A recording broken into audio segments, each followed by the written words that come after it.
Hello, coucou, si tu es l'élu, je viens avec ce message pour toi, écoute-moi. Alors, je vais finir avec la vidéo que j'ai fait hier sur l'alchimiste, le mode créateur du super empath. Lorsque tu arrives à ce niveau de mode créateur, de metteur en scène, parce que je veux maintenant analyser le mode créateur sous une autre forme, parce que hier j'ai parlé plutôt sous la forme où tu transformes tout ce que tu touches, un peu comme une bonne fille. Tu transformes tout en or, parce que tes mains, quand tu touches quelque chose, tu transformes en or. Quand tu arrives dans un environnement, tu transformes cet environnement, personne ne le reconnaît, parce que ton énergie est créatrice de vie, ton énergie apporte la vie, ton énergie est créatrice d'environnement sain, ton énergie est créatrice d'environnement. C'est un peu comme une fée qui arrive quelque part, tu transformes tout. Quand tu es avec quelqu'un, même quand tu es en relation avec quelqu'un, si tu avais trouvé cette personne dans le chaos, regarde comme tu as trouvé le pervers narcissique ou la perverse narcissique, dans le chaos. Mais lorsque cette personne était au contact de toi, lorsque cette personne était au contact de ton énergie, cette personne a commencé à vivre le succès, à être transformée de transformation en transformation. Bon, maintenant, je veux que tu regardes le mot de créateur sous une autre forme, le metteur en scène. Regarde, pour ceux, vous allez faire les commentaires, pour ceux qui ont été ou qui sont dans les relations avec les pervers narcissiques, tout ce que vous vivez avec eux dans leur maison, quand vous êtes encore avec eux, c'est de la mise en scène qu'ils vous font. Oui, il y a de la mise en scène diabolique et démoniaque dans le but de faire du mal, de détruire. Tout ce que tu as vécu dans cette maison, tout ce que tu vis dans cette maison, c'est de la mise en scène. Ils ne dorment pas dans la nuit. Pendant que tu dors, ils te regardent avec les yeux de la vipère. Ils te regardent. C'est pourquoi, pour certains qui dorment encore avec eux, vous allez vous rendre compte que vous avez beaucoup de courbatures. Vous vous levez souvent beaucoup avec des courbatures, des maux de tête. Et vous ne comprenez pas vraiment. Vous avez des attaques dans les rêves de serpents. Même certaines personnes voient les chats. Vous voyez les chats. Donc, il y a aussi d'autres qui avaient comme subitement dans le sommeil, comme quelque chose te pressait comme les taux. C'est le python. C'est l'esprit du python, l'esprit de Jézabel, l'esprit du serpent. Tu avais l'impression comme si on te serre, comme un étau qui te serre, comme si on est en train de t'attacher. C'est l'esprit de Jézabel. Alors, là, et quand tu te lèves pas, tu te lèves parfois le matin, tu te lèves le matin, pour ceux qui sont encore là-dedans, tu es comme vidé. Il te vide dans la nuit. Oui, il te décharge. Il te décharge dans la nuit. Donc tu es comme vidé, tu as toujours été un peu comme zombie dans cette maison. En fait, tu es comme zombie, tu es un zombie dans cette maison, tu es zombie, tu ne comprends pas. Tu es en perte d'énergie tout le temps, constant. Tu te lèves le matin, tu es zombie. Et maintenant, dans cette maison, c'est un plateau de mise en scène. Donc tout ce que tu vis, c'est une mise en scène. Lorsqu'il commence avec la salade narcissique, parce que ce sont des querelleurs, ils cherchent querelle. La Bible dit que le méchant, c'est celui qui cherche querelle. Il cherche querelle parce que quand il a déjà préparé sa mise en scène, maintenant il dit voilà, je vais l'affronter, je vais l'attaquer ici pour puiser l'énergie. Il te trouve dans la cuisine. Si c'est que tu es encore sous emprise et que tu n'as pas encore les stratégies pour pouvoir sortir, ou bien pour ceux qui sont déjà en train de préparer leur sortie, parce que tu ne peux pas vaincre le pervers narcissique dans son territoire. Tu dois aller trouver ton propre territoire. C'est un animal, oui. Quand je dis même animal, je ne parle pas vraiment des animaux que nous aimons. Je dis un animal maléfique des enfers, le cerbère. Oui, le chien a plusieurs têtes qui se trouve en enfer. Oui, c'est un cerbère. C'est un animal, c'est un cerbère. Voilà, un animal maléfique. Donc, je ne veux pas parler des animaux que le Seigneur a créés qui sont si beaux au milieu de nous. C'est un animal maléfique, le cerbère. Donc, le cerbère donc, qui garde, qui est là, il veille dans le but de te dévorer. Lorsqu'il te coince à la cuisine, fais comme si tu as oublié quelque chose, comme si tu es tellement embrouillé, comme si tu es embrouillé. Oui, j'avais même... Donc quand il vient avec la querelle, que tu es encore dans son territoire, tape les stratégies. Parce que ce sont des scénarios, tu n'as rien fait. Il n'y a rien que tu puisses faire, que tu puisses dire que tu feras juste. Il n'y a rien, il n'y a aucune manière pour toi d'agir que tu feras juste à ses yeux. Non. Parce que le but... Le mobile, c'est l'énergie. Le mobile, c'est de te faire du mal pour te soutirer de l'énergie. Tout simplement, le mobile, c'est de te détruire. Donc, il n'y a rien que tu puisses faire, qui puisse lui plaire, qui puisse l'amener à te voir comme vraiment quelqu'un. Rien. Donc, tu es en champ de guerre, tu dois comprendre ça.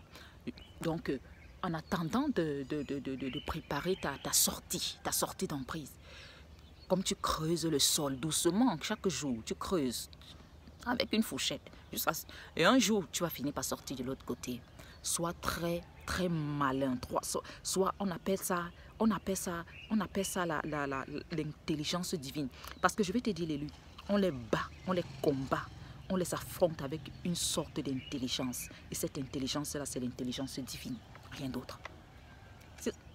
Moi, je ne suis pas en train de parler des gens qui pêchent, hein, des gens qui pêchent et qui ont la capacité de se repentir. Ce n'est pas de ça qu'il s'agit. Même toi, l'élu, qui est déjà dans ta marche avec Dieu, lorsque tu étais encore une chenille, la chenille, c'est quoi? L'état de chenille, c'est quoi? Quand tu ne te connaissais pas encore, quand tu avais encore tes à côté, tes péchés, tes choses que tu faisais. Mais un élu, quelle que soit la manière dont il ne comprend pas encore son identité, ne peut pas faire du mal à quelqu'un pour réussir. Il ne peut pas tuer. Il ne se mettra jamais avec les méchants. Il ne se mettra jamais dans l'assemblée des méchants pour ôter la vie à quelqu'un. Mettez en commentaire. Oui, jamais il ne le fera. Jamais. Un élu, jamais. Même s'il n'a rien. Il va se contenter de ses 200 francs, de son 1 euro.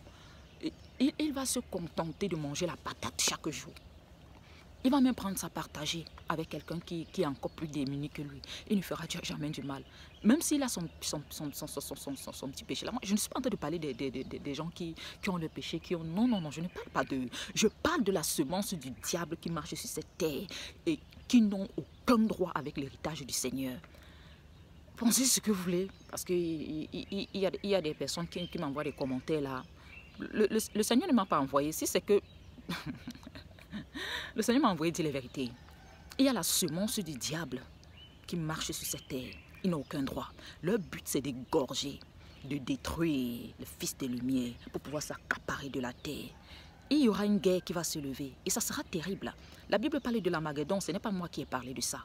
Donc, écoutez donc maintenant. Le Seigneur lève son armée et ça va chauffer. Donc, lorsqu'il se lève comme ça, il a déjà préparé les scénarios. Ce que je vais te dire, l'élu, c'est que lorsque le Seigneur t'amène dans sa marche avec lui et que tu commences à marcher avec lui, à monter en degré, à monter en hauteur, tu deviens metteur en scène. Regarde même la meute. La meute, ce qu'ils t'ont fait, c'est qu'ils ont créé tout un environnement autour de toi. Ils créent tout un environnement autour de toi. Il y a un élu qui m'a appelé dernièrement. Il me dit, pendant que ses frères sont en train de l'acculer, ils disent qu'il est le fils à maman. Pendant ce temps, en fait, il voit le visage chez sa mère comme si sa mère, en fait, il joue un double jeu. Le jeu du bon flic et du méchant flic. Pendant que les frères jouent le jeu du méchant flic, l'autre joue le jeu du bon flic. Est-ce que tu m'entends? Ils travaillent pour le même maître. Ils travaillent pour le même maître. La meute travaille pour le même maître. Quelle que soit la gentillesse d'un parti, il travaille pour le même maître. Je te dis, il travaille pour le même maître. Et il a compris ça parce que le Seigneur lui montrait quand même une profondeur, mais qu'il n'arrivait pas à saisir. Parce que en fait, c'est ce type de surnom, c'est cette capacité à être surnois dans la sorcellerie, dans la capacité à pouvoir faire le mal aux autres, détruire quelqu'un et le regarder, faire le gentil. Là-bas, ce sont des pervers narcissiques introvertis. On les appelle les covards. Donc, ils ne se manifestent pas comme les extravertis qui disent oui, je suis méchant. Eux, non, non, non. Ce sont des lâches.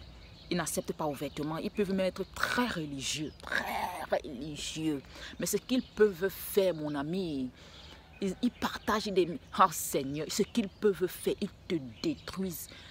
Ils te détruisent. Quand tu as leur contact, tu sens toi-même comment tu perds le sang doucement. Ça sort goutte par goutte. Goutte par goutte. Donc, ils te coupent ici. Et ça sort goutte par goutte. Tu meurs lentement.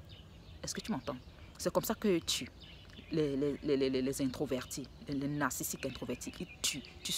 Tu meurs lentement. Donc, tu te sens, seulement la fatigue t'emmène doucement. Et tu ne vois pas parce que tu vois que seulement quelqu'un est trop gentil devant toi.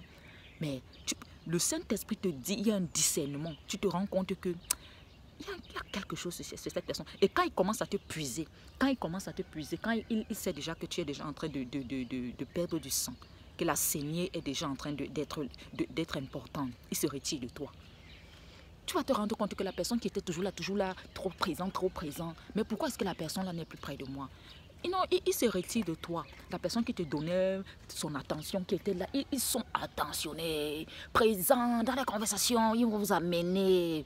Oui, mais à un moment, quand il sent qu'il t'a amené déjà, qu'il est en train de te vider, parce que tu vas te rendre compte, tu vas perdre abondamment le sang, tu vas commencer à avoir des irritations. Quand je parle du sang, c'est spirituel, comprends-moi très bien. Tu vas commencer à tomber malade. Donc tu vas doucement. Donc il t'amène doucement, c'est comme une saignée lente. Comme une saignée lente, comme quelqu'un à qui on a coupé les veines ici, là, au niveau du poignet. Est-ce que tu m'entends? Et maintenant, ça, tu vas lentement. L'agonie est lente. Tu vois, c'est comme ça qu'ils agissent. Je ne sais pas pourquoi je parle de ça. Donc, quelqu'un en a besoin certainement. Donc alors, lorsque le Seigneur t'amène à un degré d'empathie, qu'est-ce qu'il fait? Il t'amène maintenant aussi à être metteur en scène. Je vais prendre l'exemple sur David. Lorsqu'il voulait tuer Goliath, quelqu'un qui veut tuer une autre personne, va chercher une âme de guerre. Mais lui va dans le torrent, il cherche 5 cailloux. Il est en train de faire un scénario dans sa tête. Comment je vais tuer ce Goliath, ce chien, ce Philistin qui a insulté le Dieu d'Israël. Hein? Donc, quand il vient maintenant, la confrontation de la parole, c'est la mise en scène. La confrontation de la parole, maintenant, tout se passe maintenant au niveau de la puissance et des esprits qui sont libérés lors de la confrontation et lors de la proclamation. Lorsque David dit, aujourd'hui même, je vais livrer ta chair aux animaux du ciel, il est en train d'imposer sur lui un scénario. C'est pourquoi vous allez voir que lorsqu'il veut vous attaquer, ils vont vous donner des scénarios. Les fils du démon, ils vont vous donner des scénarios. Vous allez voir toujours, ils vous donnent toujours, ils vous disent toujours les mauvaises paroles, même dans la meute. Vous allez voir toujours quand vous êtes encore prisonnier dans la meute. Certaines personnes disent ici en Afrique qu'on ne tue pas le chat hors du sac. On ne tue pas le chat hors du sac. Pourquoi est-ce qu'on ne tue pas le chat hors du sac? Parce que le chat est très dangereux si tu veux le tuer. Alors en Afrique, les gens ont tendance à dire on ne tue pas le chat hors du sac. Je ne sais pas trop, je n'ai jamais assisté à la manière, donc peut-être c'est un proverbe. Ça veut dire quoi? Qu'il est dangereux. C'est pas qu'il tue le chat dans le sac, mais ça veut dire qu'il est dangereux. Pour pouvoir tuer quelqu'un de dangereux, il faut bander ses yeux. Donc, ça en fait un proverbe qui veut dire, quand tu veux tuer quelqu'un de dangereux, bande ses yeux. Ils t'ont bandé les yeux, afin que tu ne voies pas la réalité, afin que tu ne voies pas la vérité. Donc, ils t'ont mis dans un scénario. Tout ce qui se passe à côté de toi est un scénario. Quand tu vas crier, c'est que, oh, vraiment, j'ai l'impression que vous ne m'aimez pas, j'ai l'impression d'un rejet ici. L'autre va sortir que, moi-même aussi, on me rejette ici. Oh, la mise en scène, c'est pour toi. La mise en scène, c'est pour toi, c'est toi l'enchaîné, hein. C'est toi l'enchaîné, ne te gare pas avec eux. Donc, ils vont te mettre dans le sac. Et quand ils te mettent dans le sac, ils vont te frapper avec le goudron. Ils vont te frapper. Ah ouais, parce que tu es dangereux. Si c'est qu'ils t'ouvrent les yeux sur ce qu'ils te font, qu'ils te montrent le vrai visage, qu'ils se démasquent comme ça. Tu vas dire, mais où est-ce que je suis? Donc maintenant, ils te voilent les yeux, ils te font croire à une autre réalité, ils te font croire que non, tout le monde vit les oppressions là, ici, là. Non, tu es le préféré de la maman, tu es le préféré du papa. Ils savent ce qu'ils font. La sorcellerie se communique. La sorcellerie, elle est amie entre elles. C'est pourquoi les fils de lumière se réveillent aussi. Écoute, lorsque tu arrives dans le mode créateur, tu vois, tu commences à faire aussi des scénarios, tu les mets dedans. Tac, tu les piles comme du foutou. Mes frères ivoiriens, le foutou, tu les piles là, comme du foutou. Ce n'est pas pour les âmes sensibles. Je ne suis pas là pour venir cajoler les âmes sensibles ou cajoler quelqu'un sur le sens du poil. Non, je suis venu pour saccager. Je suis un ouragan qui passe. Tu les piles comme du foutu. Tu les piles. Donc, ce qui se passe, c'est que lorsque tu arrives dans la manifestation du metteur en scène, le mode créateur, ce qui se passe, je vais prendre l'exemple d'Esther. Vous avez vu, allez lire Esther, le livre d'Esther. Lorsque Haman a voulu, il a poussé le roi de Suse à faire un décret qui causerait le génocide de toute une race, à cause d'une haine. C'est de ce genre d'ennemi que je vous parle, Amalek. Ça veut dire que son but, c'est de ravager la descendance du Seigneur. Ce qui s'est passé, c'est que le Seigneur a élevé Esther au pouvoir. Esther a pris le jeûne de 3 jours. Pourquoi elle prend le jeûne de 3 jours? Pour se préparer à la mise en scène.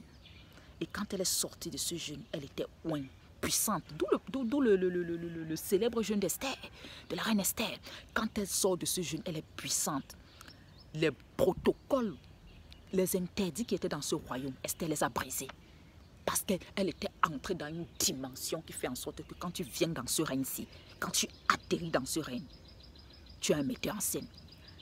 Il ne fallait pas se présenter devant le roi. Celui qui n'invitait pas était condamné à mort. Elle s'est présentée devant lui. Il ne l'attendait pas. Elle s'est présentée. La mise en scène. Elle s'est arrangée. Elle a dit, allez, habillez-moi. Elle a fini son jeûne. Elle s'est présentée devant le roi. Elle savait la mise en scène. Maintenant, elle a dit, roi, puisque j'ai trouvé grâce à tes yeux, oh, invite donc Haman pour venir chez moi, car je vais organiser pour vous particulièrement un banquet en votre honneur. Oh, elle a cerné son ennemi. Elle a cerné. Oh, Haman dit, oh, certainement, je suis important vraiment. La reine elle-même donne un banquet à mon honneur. Quand il partait parler à sa meute, parce qu'ils ont des meutes, hein, ils ont des congrégations, ils partent parler. Quand ils réussissent à faire du mal aux enfants de lumière, il est parti, il a rassemblé tous ces gens méchants avec qui il avait déjà prêté un bâton pour pendre l'homme de Dieu, Mardoché. Non, ils ne savaient pas que le peuple de Dieu avait déjà jeûné. Lorsque les élus se rassemblent pour jeûner, le monde des ténèbres tremble. Le monde des ténèbres tremble. Lorsque les élus de Dieu se rassemblent pour jeûner, elle a proclamé un jeûne de 3 jours. Tout le monde a jeûné, tout Israël, tout le peuple d'Israël. Elle a jeûné aussi 3 jours. Donc, ils ont mis une mise en scène dans cet environnement-là. Le gars était foutu. Haman était foutu. Il n'y avait plus de moyen pour lui. Maintenant, lui, dans sa tête, il dit, il continue dans son orgueil. Il dit, oh, je suis puissant. Oh, Esther les invite. Oh là là, mon roi. Vraiment. Donc, ils ont bu, ils ont mangé. Ils étaient bien. Il y avait la fête, il y avait la toffe. Maintenant, le roi dit, dis-moi donc, qu'est-ce que tu attends de moi? Son âme était tellement réjouie. Oh, les effets du jeûne. Quand le Seigneur descend, le metteur en scène suprême. Écoutez, il dit, oh, qu'est-ce que je peux pour toi, ma reine? Elle dit, non, je veux encore que tu reviennes le lendemain. J'ai encore envie de préparer pour vous un banquet encore plus grand. Ceci n'est pas assez. Tu deviens magistral. Tu cernes ton ennemi. Tu comprends. Tu entres dans le règne spirituel. Tu puises la force nécessaire. Tu entres dans le jeûne. Tu regardes ton ennemi de loin. Tu le visualises. Vous voyez leur regard lorsqu'ils te regardent, quand ils veulent te jauger. Ils ont un regard de serpent qui te regarde comme ça. Même le pervers narcissique a ça, ou il avait ça vis-à-vis de toi. Quand il te jauge de loin, il te regarde. Ça veut dire qu'il est en train de regarder dans quel sens t'attaquer. C'est ça. C'est le regard de serpent. Il te regarde comme ça, de loin. Donc, il jauge, il jauge, il jauge. Il regarde ta faiblesse. Il essaye de voir dans quel angle frapper, pap, comme un serpent. C'est ce que tu fais. Maintenant, toi, ce n'est pas comme un serpent, c'est comme un aigle. Tu t'élèves en hauteur. Tu t'élèves en hauteur. Dites maintenant, Seigneur, donne-moi les yeux de l'aigle. Dites maintenant, Seigneur, donne-moi les yeux de l'aigle. Arrive à une dimension. Le Seigneur va te montrer la manifestation de lui en fonction de ce qu'il veut faire avec toi. À certains, il va commencer à montrer un lion. Ça veut dire que c'est lui qui se manifeste comme le lion. À certains, il va se manifester comme l'aigle. Dans les visions, ça veut dire qu'il se manifeste comme l'aigle. Tu vas commencer à voir des dons de révélation, le discernement des esprits. Alors, tu t'élèves à ce niveau, comme l'aigle. Tu le regardes de haut. Il y a certains élus, je ne sais pas si vous faites déjà des visions où vous vous voyez en train de planer. Certains se voient même assis sur les nuages. Ah ouais, c'est merveilleux. Certains se voient assis sur les nuages. D'accord. Donc, lorsque tu arrives à ce niveau-là, qu'est-ce qu'Esther a fait? Ils sont revenus. C'est alors ce jour-là que le Seigneur a désaxé Mardoché. Parce que, donc, elle a confronté, pendant que le roi est sorti, elle a confronté Mardoché. Donc, elle lui a dit, je sais ce que tu essaies de faire. Tu veux détruire la race des hommes. Donc, elle a confronté. Et pendant qu'il s'est rendu compte qu'il était dans une mise en scène, c'est là qu'il s'est rendu compte. C'est là qu'il est venu comme pour supplier la reine. Pour dire non, sinon. C'est là que le roi l'a trouvé. Donc, quand le roi l'a trouvé dans sa tête, il s'est dit qu'il était en train de vouloir violer sa femme. Il a crié, donc tu viens jusque dans le palais de ma femme pour abuser d'elle. Il était dans l'alcool aussi, donc il voyait comment on veut abuser sa femme. La mise en scène. Cette femme est extraordinaire, pleine de sagesse, la reine Esther. Pleine de sagesse. C'est là qu'il a dit, le roi, il est tombé. Ça dit qu'il a fait, Aman a fait une chute libre. La position qu'il avait occupée, de pouvoir faire le mal au peuple de Dieu.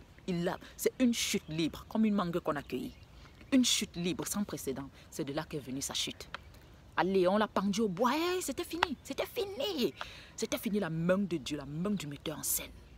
Une mise en scène, une mise en scène. Lorsque tu arrives à ce degré, tu comprends la mise en scène des fils des ténèbres, des fils de l'ombre.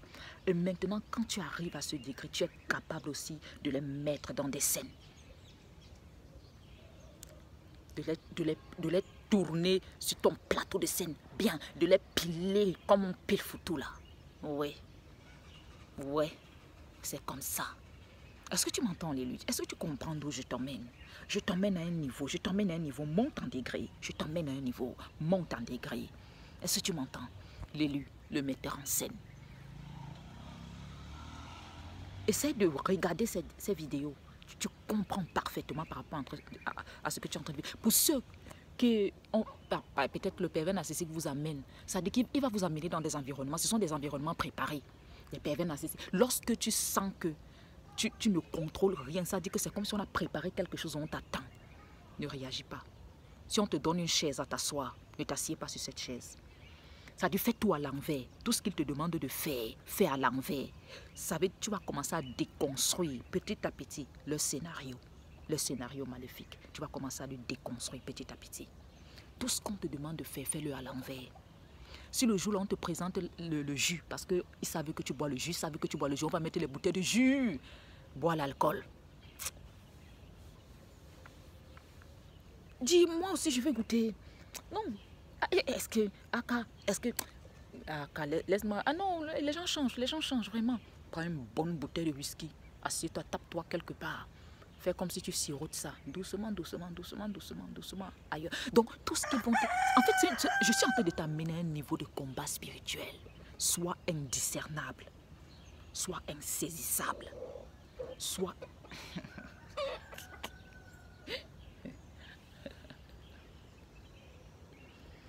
La Bible dit que lorsque David était en train de marcher et il était tellement fatigué, il est arrivé quelque part dans le temple de Dieu.